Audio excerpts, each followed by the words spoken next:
तो अगर मैं आपको कहूं कि सबसे कम महत्वपूर्ण इस यूनिट में जो टॉपिक्स हैं वो कौन से हैं, तो हम कहेंगे कि एक तो जेंडर। अब इसको कम महत्वपूर्ण मत कहना, कम स्कोर वाला कह लेना, क्योंकि एक नंबर भी जरूरी तो है ही। जेंडर एक नंबर से ज्यादा में नहीं आता।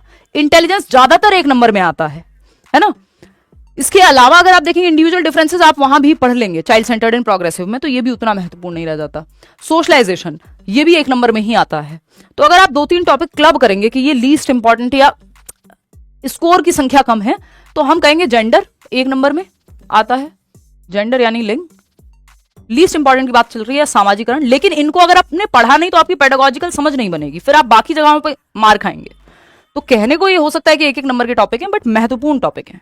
इंटेलिजेंस एक ही नंबर में आता है, कई बार हुआ तो 2 में आ जाता है कि अगर टॉपिक साथ में, तो फिर इसको डाइसी है कि इसको कम और ज्यादा में बांटना थोड़ा समझदारी की बात नहीं है। लेकिन जेंडर और सोशलाइजेशन ऐसे टॉपिक हैं जिनसे एक एक क्वेश्चन जनरली आता है। बहुत रेयर होता है कभी के जेंडर पे 2 क्वेश्चन आए, बहुत रेयर। इसके अलावा अगर आप देखोगे तो आपका लैंग्वेज एंड थॉट, तो वो प्याजे वाले टॉपिक में हो ही जाएगा।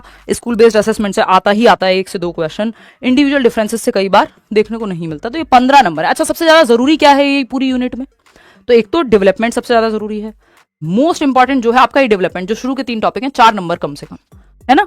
फिर आपका प्याजे, वाइगोत्स्की और कोहलबर्ग, ये जो 4 टॉपिक हैं ये आपका ऑलमोस्ट बहुत करीब करीब 15 में से 10-12 का स्कोर करा देंगे। अगर आपका वो वाला जो पेपर है जिस दिन वो बनाया गया है, जो सेट है आपके सामने सही आ गया, तो ये 10-12 नंबर ले जाते हैं 15 में से।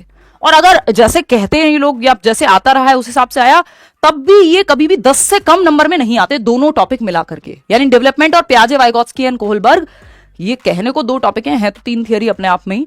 तो ये कभी भी 10 नंबर से कम में नहीं आएंगे। 15 में से 10 तो हमेशा कम से कम भी, बाकी सब 5 में, जो बाकी टॉपिक्स की हम बात कर रहे थे अभी। तो प्याजे, वाइगोत्स्की, कोहलबर्ग, डेवलपमेंट और child centred and progressive education, ये 3 टॉपिक आप अगर सिर्फ 3 टॉपिक करने हो तो आप कर सकते हैं बिल्कुल। ये सबसे ज्यादा जरूरी है पूरे पेपर में, नहीं, ये फर्स्ट यूनिट की बात चल रही है। तो मैं बता देती हूँ कि सबसे ज्यादा जरूरी है आपका CD यानी first unit child development, 15 number. इसमें भी डेवलपमेंट, प्याजे, वाइगोत्स्की, कोहलबर्ग, है ना, ये सबसे ज्यादा जरूरी है।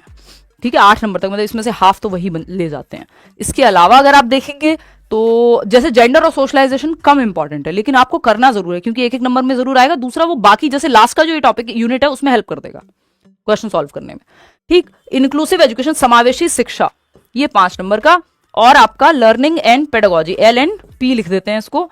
पेडागोजी में कोई बहुत अलग से थियरीज आपको यहां नहीं करनी है। Learning as a social activity, motivation पढ़ना है, कॉग्निशन एंड इमोशन पढ़ना है, ऑल्टरनेटिव कॉन्सेप्शन पढ़ना है, और आपके 10 नंबर तैयार हैं। ये 20 अगर आपने ठीक से किए होंगे तो यहां आप मिनिमम, बिल्कुल कुछ नहीं पता आपको तब भी 5 से 7 नंबर ले आओगे। और जैसा कि हम नेशनल एजुकेशन पॉलिसी की अगर हम बात करें तो NEP से सवाल इस बार नहीं पूछा गया है किसी भी सेट में, जो पिछला पेपर हुआ है ना। और ये कई बार रहा है लगातार, ऐसा नहीं था कि NEP से ऑनलाइन पेपर के टाइम पे आते थे, ऑफलाइन में कम ही क्वेश्चन आए हैं आई थिंक।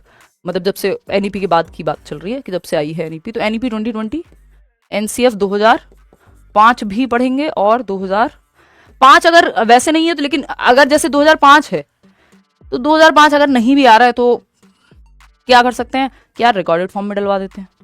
एक्स्ट्रा है ना ये टॉपिक, आता तो है, लिखा तो है नहीं। और पहले जो है पूछा जाता था RTE 2009, इससे क्वेश्चन अब क्योंकि पिछले 1-2 बार से नहीं आ रहा है, इसका मतलब ये नहीं कि आ नहीं सकता। तो ये 3 टॉपिक ऐसे हैं जो लिखे नहीं हुए सिलेबस में, लेकिन आपको पढ़ने हैं और हम पढ़ेंगे साथ में।